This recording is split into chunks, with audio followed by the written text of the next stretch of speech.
Hello friends, तो कैसे हैं आप सब। आई होप आप सब अच्छे होंगे। स्वागत है आप सभी का आपके अपने चैनल जुनून पढ़ाई का में। चलिए हम लोग एनसीईआरटी पॉलिटी देख रहे हैं, क्लास 6 की पॉलिटी देख रहे हैं, सीटेट जुलाई 2025 में जो होना है उसको टारगेट करते हुए। और आज हम लोग चैप्टर 8 पे आ चुके हैं, जिसमें हम लोग ये जानेंगे कि ग्रामीण क्षेत्रों में आजीविका के क्या साधन है, यानी कि जो गांव में रहने वाले लोग हैं उनकी रोजी रोटी के क्या साधन है, ये हमें आज देखना है। और इससे पहले आगे बढ़े, आपको समझ आए कि ये चैप्टर इम्पोर्टेंट है या नहीं। हम लोग 2021 में जो एग्ज़ाम हुआ था सीटेट 2021, उसका एक एमसीक्यू देख लेते हैं। जो ऑनलाइन एग्ज़ाम हुआ था उसमें ये एमसीक्यू पूछा गया था। क्या पूछा गया है, आपसे कह रहे हैं कि निम्नलिखित कथनों, यानी कि दो कथन दिए हुए हैं, एक कथन ए दूसरा है आर, ठीक है। आपको इस पे विचार करना है और उपयुक्त विकल्प चुनना है। ये क्वेश्चन इसी चैप्टर से लिया गया है, क्लास 6 का चैप्टर है ग्रामीण क्षेत्र में आजीविका के साधन, वहाँ से ये क्वेश्चन लिया गया है और आज हम यही वाला टॉपिक डिस्कस करेंगे। इसके पहले जो भी टॉपिक्स हैं वो हम ऑलरेडी डिस्कस कर चुके हैं। हमने हिस्ट्री भी कंप्लीट कर लिया है, चैनल में प्लेलिस्ट बनी है, आप उसे देखना ना भूलें। तो चलिए, पहला कथन क्या है, कह रहे हैं कि कर्ज जो है वो किसानों की विपदा का मुख्य कारण बन गया है, जिसके बोझ में दब करके कई किसानों ने आत्महत्या कर ली है, ठीक है। कारण क्या दे रहे हैं, नहीं सॉरी, कथन आर क्या है कह रहे हैं कि छोटे किसानों को बीज, खाद व कीटनाशक जैसे सामानों को खरीदने के लिए साहूकारों से कर्ज लेना पड़ता है, जिससे कई बार वो उस चुकता नहीं कर पाते हैं, ठीक है। आपके पास ऑप्शंस क्या हैं, ए और आर दोनों सही हैं। ए आर की सही व्याख्या कर रहा है। दूसरा कह रहे हैं ए आर दोनों सही है लेकिन ए आर की सही व्याख्या नहीं कर रहा है। तीसरा कह रहे हैं ए सही है लेकिन आर गलत है। और चौथा कह रहे हैं कि ए और आर दोनों ही गलत है, ठीक है। तो ये आपके पास ऑप्शंस है और ये आपका स्टेटमेंट है। इसका जो उत्तर हो जाएगा वो आप देखें कि वह मतलब पहला वाला हो जाएगा, यानी कि स्टेटमेंट दोनों सही है और जो है स्टेटमेंट जो है वो दूसरे वाले की व्याख्या भी ठीक से कर रहा है, ठीक है। नहीं, दूसरा वाला पहले वाले की व्याख्या कर रहा है, ठीक है। तो देखिए, आप देखेंगे कि गांव का जो क्षेत्र होता है, यानी कि जो लोग गांव में रहने वाले लोग हैं। अब जैसे मैं एकदम देहात यानी गांव में ही रहती हूँ, तो मैं यहाँ की ज़िंदगी जी रही हूँ। मुझे यहाँ की रोजी रोटी यानी कि यहाँ की रोज़मर्रा की जो ज़िंदगी है उसको देखते देखते, और भाई जब जी रहे हैं तो जाहिर सी बात है कुछ करते भी होंगे, तो यहाँ किस तरीके से जीवन यापन हो रहा है वो हम लोग देख रहे हैं। लेकिन जो लोग शहरों में रह रहे हैं वो इस चीज़ों को केवल पढ़ रहे हैं, तो उनके लिए थोड़ा ये मुश्किल हो सकता है ये वाला क्वेश्चन सॉल्व करना। लेकिन जो लोग यहाँ जी रहे हैं उनके लिए ये क्वेश्चन एकदम मतलब ऐसा है कि आप अपने डेली लाइफ में इसको देख रहे हैं, तो ये क्वेश्चन रॉन्ग होने के चांसेस कम हैं।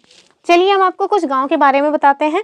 अब देखिए, जो लोग भी गांव में रह रहे हैं ना, अब यहाँ देखेंगे कि आजीविका के जो साधन है ना वो बहुत लिमिटेड हैं। इतना लिमिटेड है कि आप क्या करेंगे, बहुत या तो आप खेती बाड़ी करेंगे या फिर आप गवर्नमेंट जॉब की तैयारी करेंगे, और गवर्नमेंट जॉब जल्दी मिलती नहीं है। तो ज़्यादातर लोगों का जो जीवन यापन चल रहा है वो या तो खेती कर रहे हैं या तो पशुपालन कर रहे हैं। कुछ लोग खेती और पशुपालन दोनों कर रहे हैं, कुछ लोग मछली पालन वगैरह कर लेते हैं, कुछ लोग मतलब कि मुर्गी वगैरह पाल लेते हैं। तो इसी तरह से यहाँ पे डेली लाइफ जो है वो चल रही। अब जैसे हम आपको अपने घर के बारे में बताएं, हमारे पेरेंट्स जानवर भी रखे हुए हैं, खेतों में भी काम करते हैं। क्योंकि हम लोग गांव में रह रहे हैं, तो गांव में जो जीवन यापन का जरिया है वो यही है कि आप या तो खेती करो या तो दुकान वगैरह खोल लो। लेकिन दुकान वगैरह भी ना उतनी चलती नहीं है। अगर सपोज दैट 4 लोगों ने राशन की दुकान खोल ली, तो एक ही व्यक्ति, मतलब गांव जो है वो छोटे छोटे होते हैं, एक ही दुकान से सारा काम निपट सकता है, 4 दुकान चलेगी ही नहीं। सपोज दैट आपने किया कि आप चलो कपड़े की दुकान खोल लो, वो भी नहीं चलेगा। क्यों? क्योंकि हर सप्ताह में 1-2 दिन बाजार लग जाती है और बाजार में थोड़ा सस्ते कपड़े मिल जाते हैं। तो आप देखेंगे कि ये जो व्यापार है ना वो गांव में बहुत ही सीमित मात्रा में चलते हैं।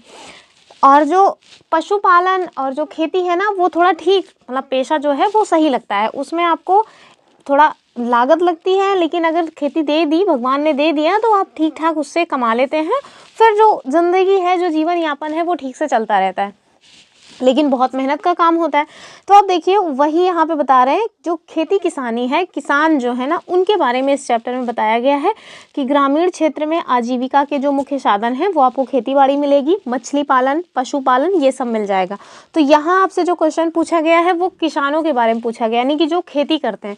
इस चैप्टर में बताया गया है कि जो लोग खेती करते हैं, यानी कि जो किसान होते हैं, उनको आप देखेंगे कि उनका जो जीवन यापन है ना वो बहुत ही मतलब लो टाइप का है, यानी कि वो लोग उतना ही उपजा पा रहे हैं जितने में उनका जीवन यापन हो सके। कभी कभी तो परिस्थितियां ऐसी आ जाती हैं कि उतना भी नहीं उपजा पाते जितना का उन्होंने खाद पांस या बीज खरीदा है, ठीक है। तो जब वो उतना उपजा नहीं पाते, अपना जीवन अपना मतलब खुद अपना पेट पालें, अपने बच्चों का पेट पालें, या फिर जो जिनसे कर्ज लिया है उनको कर्ज दें, तो इन सबसे व्यथित होकर के जो किसान है वो आत्महत्या तक कर लेते हैं, ठीक है। तो वही वो वाला स्टेटमेंट, यानी कि ये जो स्टेटमेंट्स थे यही आपको बता रहे थे कि जो कर्ज है ना वो किसानों की विपदा, यानी किसानों के जीवन का जो सबसे बड़ी समस्या है वो कर्ज बन जाता है। यानी कि पता चला हमने 100 रुपये का कर्ज लिया, 100 रुपये में हालांकि क्या होगा, सपोज दैट आपने 10,000 रुपये का कर्ज लिया कि 10,000 भैया आज अभी दे दो, हम मटर की फसल जो है वो उपजाएंगे और आगे चल के आपको जब मटर बेच लेंगे तो ठीक ठाक पैसा जब मिल जाएगा तो दे देंगे। पता चला कि मटर का रेट ही ख़राब है, या सपोज दैट मटर जो है खेत में सब कुछ ठीक रहा, नीलगाय आई या अदर लोगों के जो जानवर हैं वो जाके खा गए, आपने उतना उत्पादन ही नहीं किया जितने में आप उनका कर्ज भी भर सके और आप अपने परिवार के लिए भी पूंजी इकट्ठा कर सके। तो क्या करेंगे अंत में, रोज़ रोज़ 4 लोग आए और आपको गरिया के जाएं। इससे अच्छा है कि आपको आपके मन में आएगा कि यार इस जीवन से तंग आ चुका हूँ, छुट्टी लूँ। तो वही यहाँ पे होता है कि जो किसान है ना उनके जीवन में सबसे बड़ी समस्या जो है वो कर्ज बनती है, जिसके बोझ में दब करके कई किसान जो है वो आत्महत्या कर लेते हैं। आगे देखें कि जो छोटे किसान होते हैं ना, अब पता चला आपके पास खेत ही एक बिस्सा है, एक बिस्सा खेत है, उसमें आप क्या ही कर लेंगे, ठीक है। अब आप गांव में ऐसा थोड़ी ना है कि खेती बाड़ी के जो साधन हैं वो ठीक है, नहीं खेती बाड़ी करके आप अपना गुजर बसर कर सकते हैं, लेकिन कई सारे ऐसे किसान होते हैं जिनके पास खेत भी बहुत कम होते हैं। यानी कि आप देखेंगे 1 बिस्सा 2 बिस्सा 1 बीघे 2 बीघे इस टाइप का है। हालांकि जिनके पास 1 बीघे 2 बीघे है उनका तो गुजर अच्छे से हो जाता है, लेकिन 1 बिस्सा 2 बिस्सा वाले जो हैं उनका क्या हो बेचारों का। तो वही कह रहे हैं कि जो छोटे किसान है ना उनको बीज खाद व कीटनाशक जैसे जो सामान है उन्हें खरीदने के लिए साहूकार से कर्ज लेना पड़ता है, जिसे कई बार किसान चुका नहीं पाते हैं। तो ये सारी चीज़ें जो लोग खेती किसानी से जुड़े हैं, जिनके फैमिली मेम्बर्स जुड़े हैं, उन लोगों ने ज़रूर फेस किया होगा, जैसा कि हम हमेशा ही फेस करते हैं। हम देखते हैं कि हमारे पेरेंट्स कैसे खेतों में जब फसल हो जाती है, पता चला कि कट नहीं पाया टाइम से, नीलगाय आके पूरा फसल खा गए। लोग अब योगी जी के सांड इतना छुट्टे हुए हैं कि घर में रात को भी सोना हराम है, दिन में भी जो है चैन नहीं है। तो बहुत समस्या है किसानों के साथ। अब चलिए फिलहाल के लिए ये कुछ पॉइंट्स थे जो आपको जानना चाहिए। अब हम लोग अपना जो चैप्टर है ना वो स्टार्ट करते हैं। और अगर आप अभी तक वीडियो में बने हुए हैं तो प्लीज़ वीडियो को लाइक ज़रूर करें, चैनल को सब्सक्राइब करके रखें। आपके लिए ये क्लासेस मोस्ट हेल्पफुल होंगी। आप देखेंगे बहुत ही इम्पोर्टेंट क्लासेस हैं ये। जब आप एग्ज़ाम में जाएंगे ना तब आपको इन क्लासेस की वैल्यू समझ आएगी। चलिए ये देखिए एक चित्र दिखाया गया है, कुछ छूट तो नहीं गया, कुछ नहीं छूटा है। देखिए यहाँ पे आपको एक चित्र दिखाया गया है। तो एक व्यक्ति है गांव में, वो मतलब कि बहुत गरीब टाइप के व्यक्ति हैं, कहानी बताई गई है। तो वो क्या काम करते हैं, एक बहुत धनवान व्यक्ति हैं जिनके पास राइस मिल है और उनके पास खेत वगैरह भी ठीक है।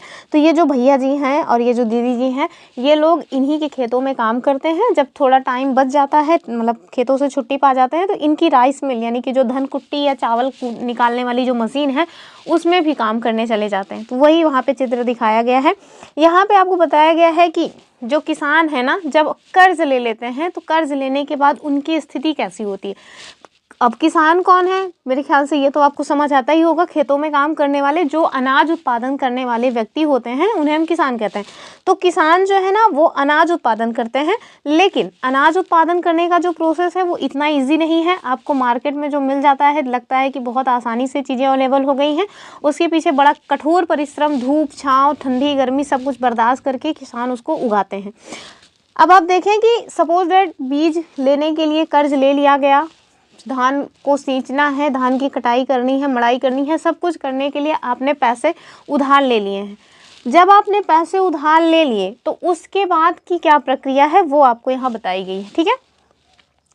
कह रहे हैं कि जैसे कि आपने ऊपर पढ़ा, तो ये जो ऊपर आपने नहीं पढ़ा, मैंने पढ़ा हुआ एग्जैक्टली, तो वो कहानी बताई गई है कि कैसे एक व्यक्ति है शेखर और वो खेती किसानी अपने गांव में करते हैं। तो कह रहे हैं कि जैसे कि आपने कई बार पढ़ा कि कुछ किसान ऐसे होते हैं जो मतलब कि इम्पोर्टेंट चीज़ें यानी कि ज़रूरत की चीज़ों को खरीदने के लिए कर्ज लेते हैं, ठीक है। अक्सर ये पैसा किसके लिए लिया जाता है, ये आपको बता रहे हैं कि अक्सर जो ये पैसा है ना वो खाद के लिए, बीज के लिए या फिर कीटनाशक खरीदने के लिए साहूकार से लिया जाता है। साहूकार कौन है आप मुझे कमेंट करके बताइए, मेरे ख्याल से आपको पता ही है। आगे देखिए, कह रहे हैं कि अगर बीज अच्छी किस्म के नहीं होते या फसल को कीड़ा लग जाता है तो पूरी की पूरी फसल है वो बर्बाद हो सकती है। कभी कभी ऐसा देखने को आता है कि जो बीज है ना वो पौधा ही नहीं निकालता, ठीक है। आपने खेतों में बीज डाला लेकिन उससे पौधे ही नहीं निकले, और या कभी पौधे निकले तो पता चला कि मरतंगे किस्म के हैं, यानी कि उनमें जान ही नहीं है, मतलब वो खुद ही किसी तरह से अपना जीवन यापन कर रहे हैं पौधे ही। तो जब वो खुद ही बेकार किस्म के हैं तो वो आपको अच्छा उत्पादन कहाँ से देंगे। तो देखिए कि कह रहे हैं कि इससे क्या होता है ना, पूरी की पूरी फसल ही बर्बाद हो जाती है। साथ में बारिश जो है, अगर वो मतलब बारिश जो है वो पूरी नहीं हुई तब भी फसल खराब हो सकती है, यानी कि झूरे की मार जो है उसको लग जाएगी, सूखा पड़ जाएगा। तो बारिश, देखिए अनाज को उत्पादित करने के लिए कितनी सारी चीज़ों की आवश्यकता है। एक तो खेत अच्छा होना चाहिए, ठीक है, यानी कि उपजाऊ खेत होना चाहिए, खाद भी उसमें होनी चाहिए, जैविक खाद हो वो भी होनी चाहिए, साथ में अच्छा बीज होना चाहिए, बीज के साथ साथ टाइम टू टाइम उसकी सिंचाई होनी चाहिए सब। और कितनी भी सिंचाई कर लें जब तक बारिश का पानी नहीं आता उतना अच्छा फसल में रौनक भी नहीं आती। तो हर तरह की परिस्थितियाँ जब विद्यमान होती हैं तब जा कर के फसल अच्छी होती है। तो अक्सर देखने को मिलता है कि पूरी तरह से अच्छी परिस्थितियाँ नहीं मिल पाती हैं। जो लोग गरीब हैं उनके लिए तो परिस्थितियाँ और ही विपरीत हमेशा रह जाती हैं। तो कह रहे हैं कि बारिश पूरी नहीं होने पर भी जो फसल है वो ख़राब हो जाती है। ऐसी स्थिति में किसान जो है ना वो अपना उधार चुकता नहीं कर पाते हैं। कई बार परिवार चलाने के लिए उन्हें और भी पैसा कर्ज लेना पड़ता है, ठीक है। यानी कि अब जब तक राशन होगा, यानी कि जब तक खेतों में जो चीज़ बोई गई है वो होगी, तब तक के लिए जो घर में लोग हैं उनको तो जीवन यापन करना है ना, उन्हें तो खाने पीने की चीज़ें चाहिए ही। तो वो लोग खाने पीने की जो चीज़ें हैं यानी कि राशन जो है उसको भी उधार ले लेते हैं कि जब हमारी फसल हो जाएगी तो हम आपको अपने उसी जो हमने अपना उत्पादन किया है उसको बेच करके या तो वो सामान ही आपको बेच देंगे, फिर चाहे आप उसकी कीमत कुछ भी लगाएं, या फिर उस सामान को किसी और को बेच करके उसका पैसा दे देंगे। लेकिन अक्सर ऐसा होता है कि जिनसे आपने पैसा उधार लिया है आप उनको ही अपना गल्ला बेचते हो, चाहे वो कम मतलब दाम में लें या फिर ज़्यादा। आपके पास व्यवस्था हो जाती है कि आपको उन्हें ही अपना गल्ला बेचना पड़ेगा, ठीक है। तो इससे भी जो थोड़ा बहुत लाभ होना रहता है वो भी नहीं हो पाता। आगे देखिए, कह रहे हैं कि जल्द ही कर्ज जो है वो इतना बढ़ जाता है कि किसान कितना भी कमा ले वह उसे चुकता नहीं कर पाता, ठीक है। और इस स्थिति में कहते हैं कि किसान कर्ज के तले दब गया, ठीक है। यानी कि ऐसी स्थिति आ जाए जब किसान कितना भी कमा ले लेकिन वो उधार को चुकता ना कर पाए, तो उस परिस्थिति को क्या कहते हैं, उस परिस्थिति को कहते हैं कि किसान जो है वो कर्ज के तले दब गया है। आगे देखें, पिछले कुछ सालों में यह किसानों की विपदा का मुख्य कारण बन गया है। कई क्षेत्रों में किसानों ने कर्ज के बोझ से दब करके आत्महत्या कर ली है, ठीक है। यही वाला स्टेटमेंट पूछा भी गया है क्वेश्चन में। तो 2021 में जो ऑनलाइन एग्जाम हुआ था उसमें क्वेश्चन पूछा गया था। तो आपको ये समझने की ज़रूरत है कि जो हमारी एनसीईआरटी की बुक है ना उसमें एक एक लाइन कितना इंपॉर्टेंट है, एक एक लाइन से डायरेक्ट क्वेश्चन बन जाते हैं। मैंने आज तक जितने भी चैप्टर्स आपको कंप्लीट कराए हैं सबके PYQs दिखाए हुए हैं ताकि आपको एहसास रहे कि हाँ सच में हमें कितना डीपली एनसीईआरटी को पढ़ना है। आप उसकी एक एक लाइन को स्किप नहीं कर सकते, ठीक है। तो इसी वजह से जब आप ये क्लासेस देख लिया करें उसके बाद जब PDF हम सेंड कर दिया करें तो आप एक बार मतलब कि चैप्टर को खुद से रीड कर लें, उससे आपकी जो तैयारी है ना वो उसमें 4 चांद लग जाएंगे, ठीक है। चलिए आगे देखते हैं। आगे हमने क्वेश्चंस नए अपने हिसाब से बनाए हुए हैं ताकि जो जाहिर सी बात है कि PYQ से आपको केवल एक आइडिया लगता है। PYQ दोबारा थोड़ी ना पूछा जाएगा, कभी कभी होता है कि वही क्वेश्चन रिपीट हो जाए, लेकिन सामान्य तौर पे सेम क्वेश्चन रिपीट नहीं होता है, उससे मिलता जुलता क्वेश्चन बन जाता है। आप देखिए इसी चैप्टर में एक गांव के बारे में बताया गया है, कलपट्टू गांव, ठीक है, जो कि तमिलनाडु में आपको मिलेगा। तो हम लोग उस गांव के बारे में जान लेते हैं। उसी गांव के ये शेखर भैया और जो एक बहन है वो हैं जिनके द्वारा खेती किसानी की जा रही थी, ठीक है। चलिए, कह रहे हैं कि यह एक तटीय गाँव है। मैंने आपको तमिलनाडु बता दिया तो मेरे ख्याल से आपको पता चल ही रहा होगा कि तमिलनाडु जो है वो तट पे बसा हुआ है। ये क्या हो गया, सॉरी। देखिए कह रहे हैं कि कलपट्टू गांव के बारे में निम्नलिखित में से कौन सा कथन सत्य है। पहला क्या है, कह रहे हैं कि यह एक तटीय गांव है जहां मुख्य रूप से धान की खेती होती है। ठीक है। दूसरा कह रहे हैं कि गांव में कई प्रकार के गैर कृषि व्यवसाय भी हैं, जैसे टोकरी बनाना, साइकिल की मरम्मत आदि। ठीक है। तीसरा कह रहे हैं कि जो गांव है ना वो छोटी पहाड़ियों से घिरा हुआ है और यहाँ आम और नारियल के बागान है। और लास्ट ऑप्शन है कि सभी सत्य हैं। तो आंसर तो आपको दिख ही रहा है, लेकिन आपको ये सारे पॉइंट्स याद रखने हैं। क्यों? क्योंकि इस गांव के बारे में ऑलरेडी बताया हुआ है हमारी एनसीईआरटी में, तो जाहिर सी बात है कि ये गांव आपके लिए इम्पोर्टेंट है। तो इसको याद रखिएगा कि जो कलपट्टू गांव है वो तमिलनाडु का गांव है। ठीक है। तमिलनाडु जो हमारा दक्षिण भारत में है, आपको सबसे दक्षिण में एक राज्य मिलेगा तमिलनाडु, जिसकी राजधानी आपको चेन्नई मिल जाएगी। तो वो वहाँ पे आपको एक गाँव मिलेगा जिसका नाम है कलपट्टू। इस कलपट्टू गाँव के बारे में आज इस चैप्टर में बताया गया है और उसमें आपको ये समझना है कि जो कलपट्टू गांव है वो एक तटीय गांव है। अब आप सोच रहे हैं तटीय क्या है, तो समुद्र के तट पर यानी कि समुद्र के किनारे पे बसा हुआ जो भी एरिया होता है हम उसको तटीय या तट बोलते हैं। ठीक है। तो ये समुद्र के तट पर बसा हुआ एक क्षेत्र है या एक गांव है, तो इसीलिए इसको एक तटीय गांव कहा गया है। और यहाँ पे आप देखेंगे कि मुख्यतः धान की खेती होती है। ठीक है। तो याद रखना है आपको कि जो कलपट्टू गांव है वो धान की खेती के लिए मशहूर है। अब सपोज दैट आपसे ना क्वेश्चन में जब एग्जाम में इस तरह का क्वेश्चन पूछ ले कि कलपट्टू गांव में मुख्यतः गेहूं की खेती होती है, और अगर आपने नहीं पढ़ा है तो फिर आपका तो क्या होगा जानते ही हैं। तो आप ध्यान रखें कि यहाँ पे धान की खेती होती है। फिर कह रहे हैं गांव में कई प्रकार के गैर कृषि व्यवसाय भी हैं। अब जाहिर सी बात है कि केवल खेती बाड़ी ही नहीं होती। अब अगर किसी का साइकिल पंचर हो गया तो साइकिल बनवाने के लिए शहर थोड़ी ना जाएगा, तो गांव में पंचर की दुकान हो जाती है। लोग अपने घरों में बांस वगैरह काट करके टोकरी वगैरह बुनते हैं, उसको बेच लेते हैं, खैंची बेच लेते हैं। और भी कई तरह के काम है, जैसे लोहार आपको मिल जाएंगे, कुम्हार भी मिल जाएंगे जो घड़ा वगैरह बनाते हैं। तो ये छोटे छोटे जो पेशे हैं ना, उन पेशे को चलाने वाले लोग आपको गाँव में मिल जाते हैं। ठीक है। जो दाना भूंजने वाले होते हैं यानी जिन्हें गांव में भुजवा कहते हैं, इवन मेरे यहाँ कहते हैं, तो मैं अपने गांव की कहानी बता रही हूँ। तो मेरे यहाँ आपको कुम्हार भी मिल जाएंगे। लोहार थोड़ा गांव के दूसरे गांव में है। धोबी, अब तो धोबी वगैरह थोड़ा कम ही आते हैं, पहले ज़्यादा जो है धोबी वगैरह भी आया करते थे। साथ में नाई भी मिल जाते हैं जो बाल वगैरह काट करके अपना गुजर बसर कर रहे हैं। तो इस तरह से जो है ना आपको अलग अलग पेशे वाले लोग मिल जाएंगे। ठीक है। फिर कह रहे हैं कि गांव जो है यानी कि जो कलपट्टू गांव है उसके बारे में कह रहे हैं कि यह छोटी पहाड़ियों से घिरा हुआ है और यहाँ आम और नारियल के बागान। ठीक है। तो आपको याद रखना है तमिलनाडु का जो कलपट्टू गांव है यहाँ पे नारियल के भी बागान है और आम के। ठीक है। तो उत्तर जो हो जाएगा उपरोक्त सभी हो जाएगा। चलिए अगला क्वेश्चन देखेंगे हम लोग। आपसे ग्रामीण क्षेत्र की आजीविका के बारे में पूछा जा रहा है। इस चैप्टर का नाम ही है ग्रामीण क्षेत्र की आजीविका। कह रहे हैं कि ग्रामीण क्षेत्रों में आजीविका के संदर्भ में कौन सा स्टेटमेंट सत्य है, आपको सही कथन बताना है। और अगर अभी तक आपने चैनल को सब्सक्राइब नहीं किया है तो प्लीज़ चैनल को सब्सक्राइब कर लें और वीडियो को लाइक करें। अगर आपको कोई भी क्वेरी है तो आप कमेंट कर सकते हैं। हमारे सोशल मीडिया प्लेटफॉर्म पे भी हमको फॉलो कर सकते हैं, वहाँ पे भी आप अपने कमेंट करके हमसे जो भी क्वेश्चन हो उसे पूछ सकते हैं, अगर कोई वीडियो से रिलेटेड डाउट है तो। ठीक है। बकवास करने के लिए बिल्कुल नहीं। तो चलिए कह रहे हैं कि ग्रामीण क्षेत्रों में आजीविका के संदर्भ में कौन सा कथन सत्य है। ऑप्शंस देखें। पहला है कि ग्रामीण क्षेत्रों में केवल कृषि ही आजीविका का मुख्य सोर्स है। ठीक है। बस। दूसरा कह रहा है ग्रामीण क्षेत्रों में आजीविका के सोर्स केवल मौसमी होते हैं और पूरे वर्ष रोजगार प्रदान नहीं करते। एकदम सही बात चल रही है। फिर कह रहे हैं ग्रामीण क्षेत्रों में आजीविका के सोर्स में कृषि, पशुपालन और गैर कृषि गतिविधियां और स्थानीय शिल्प शामिल हैं। बात तो ये भी सही है। फिर कह रहे हैं कि ग्रामीण क्षेत्रों में आजीविका के स्रोतों में केवल सरकारी नौकरियां शामिल हैं। सबसे बेकार स्टेटमेंट यही है। तो इसका उत्तर क्या हो जाएगा।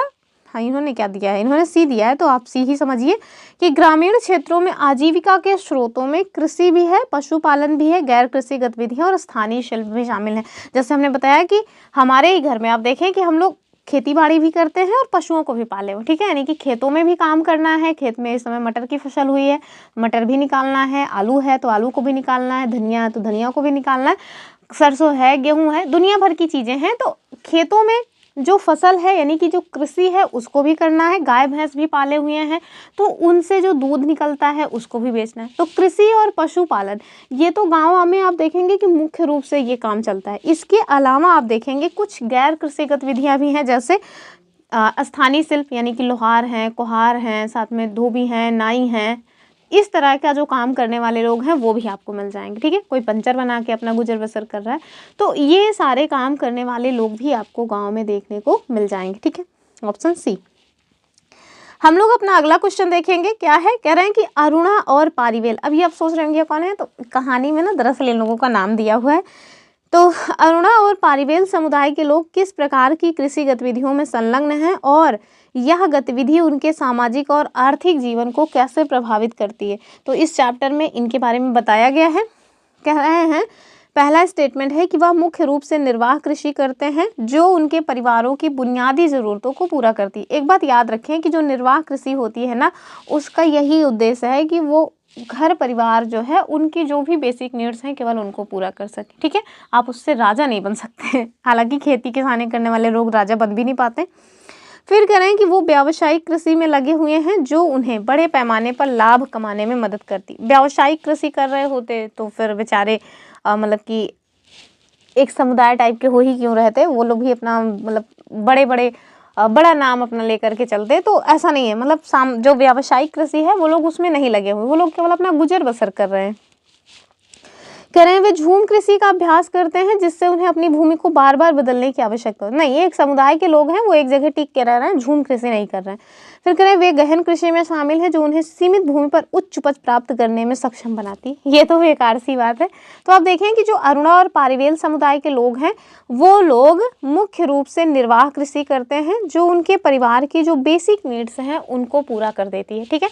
आपको इसका PDF यानी कि जो चैप्टर है उसका PDF हमारे टेलीग्राम चैनल पे मिल जाएगा, आप वहाँ ज्वाइन करके पूरी PDF एक बार ज़रूर पढ़ लें। ये MCQ वाली PDF भी मिल जाएगी और साथ में जो हम मतलब कि NCERT की बुक है वो वाली PDF में मिल जाएगी, ठीक है।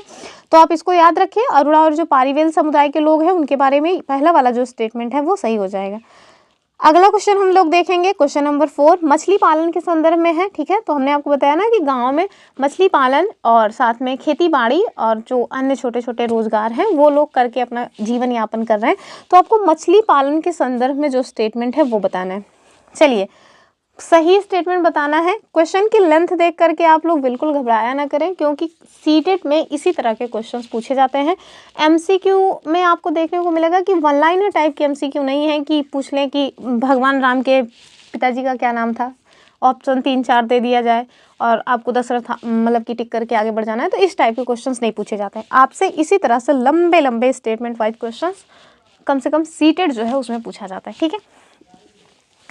एक बहुत उड़ती उड़ती खबर आई है KVS को लेकर के, तो मैंने उसका कोई वीडियो नहीं बनाया, लेकिन आप लोग अगर देख रहे हैं तो आप लोगों को बता दें, KVS जो है जिसकी वैकेंसी जल्द ही देखने को मिल सकती है ऐसा सुनने में आ रहा है। और उसमें अब सुनने में ये भी आ रहा है कि अब उसका जो एग्ज़ाम है ना वो 3 लेवल्स पे होगा। एक तो पहले जैसे हुआ करता था कि मतलब पहले आप जाओ कि पहले आप सीटेट किए हो तब तो आप मतलब कि एलिजिबल हो।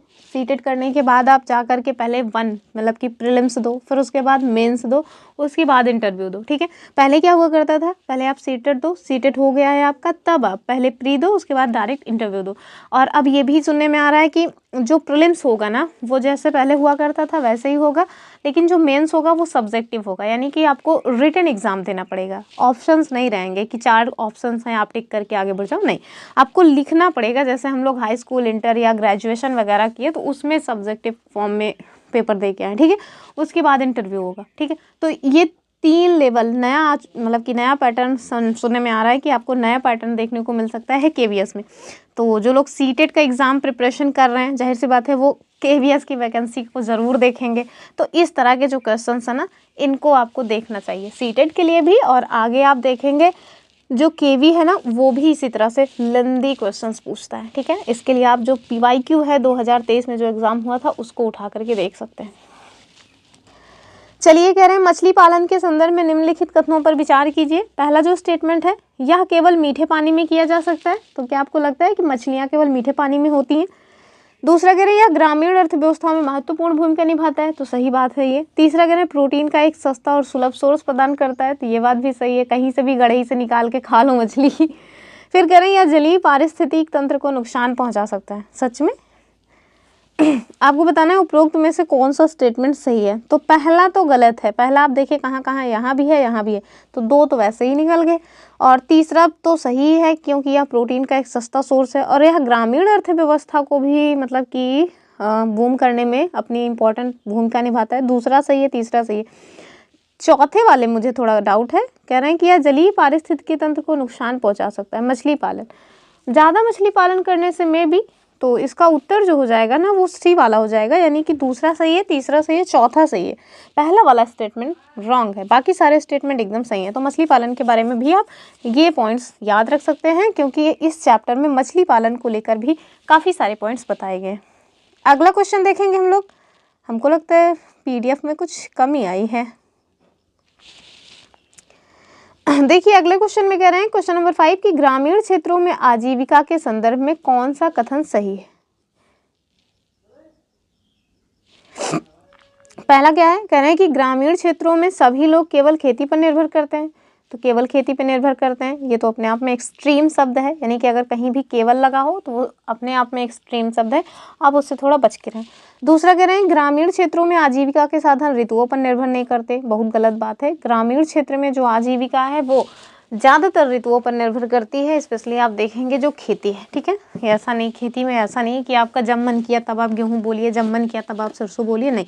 सबका एक सीज़न होता है, उस सीज़न में ही आपको वो फसल लगानी होती है। तीसरा करें, ग्रामीण क्षेत्रों में सभी किसानों की आर्थिक स्थिति एक समान होती है। तो चाहे किसान हो या कोई अन्य रोजगार करने वाले लोग हों, हर एक व्यक्ति की आर्थिक स्थिति एक समान नहीं रहती है। तो ये तो अपने आप में रॉन्ग है।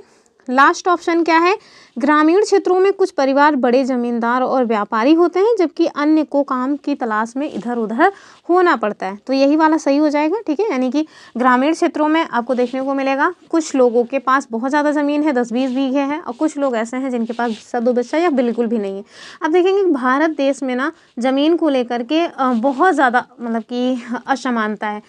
ज़्यादातर जो छोटे छोटे किसान हैं, 80% किसान ऐसे हैं जिनके पास बहुत छोटी छोटी ज़मीन के हिस्से हैं, यानी कि बहुत कम ज़मीन है उनके पास, जबकि 20% किसान ऐसे हैं जो बड़े बड़े ज़मींदार टाइप के, यानी कि ज़्यादा उनके पास ज़मीन है, ठीक है। तो आप देखिए कि ग्रामीण क्षेत्रों में कई परिवार ऐसे हैं जो कि बड़े ज़मींदार हैं, जबकि ज़्यादातर परिवार ऐसे हैं जो बेचारे खेती बाड़ी में या फिर किसी न किसी रोज़गार की तलाश में यहाँ वहाँ भटकते रहते हैं, ठीक। तो ये ग्रामीण क्षेत्रों का कैसे जीवन है, ये यहाँ पे आज के चैप्टर में आपको बताया गया है। स्पेशली खेती बाड़ी के बारे में हमने आपको बताया, यानी कि किसान की जो स्थिति होती है वो कैसी होती है, ठीक। तो बहुत ज़्यादा पॉइंट्स यहाँ पे नहीं थे, बहुत ज़्यादा पॉइंट्स इस चैप्टर में है नहीं। आप इसकी कहानी को पढ़ें, कहानी पढ़ करके ना आपको ज़्यादा अच्छे से समझ आएगा। PDF आपको हमारे टेलीग्राम चैनल पे मिल जाएगी, आप वहाँ पे जा करके इस चैप्टर को अच्छे से रीड कर लें। छोटू सा चैप्टर है, लगभग 8 या 10 पेज का है। अब इसको हाईएस्ट 15 से 20 मिनट में खुद से रीड कर लेंगे, ठीक है। तो चलिए, ये रही आज की अपनी वीडियो। आई होप आपको वीडियो के पॉइंट समझ आए होंगे। पॉइंट समझ आए हैं तो वीडियो को लाइक शेयर करना ना भूलें, चैनल को सब्सक्राइब करके रखें, और जो हमारी NCERT हिस्ट्री है वो ऑलरेडी कंप्लीट हो चुकी है, आप उसको ज़रूर देख लें, क्लास 6 से 8। और उसी पे हमने जो मतलब कि जो PYQs है ना, CTET में जो हिस्ट्री में PYQs पूछे गए हैं उसको भी सॉल्व कराया है, तो उसको भी आप ज़रूर देखें। चलिए, ये रही आज की वीडियो। आई होप आपको सब ठीक लगा है। वीडियो को लाइक करना ना भूलें। फिर मिलेंगे अपनी मतलब अगली वीडियो में, तब तक के लिए जय हिंद।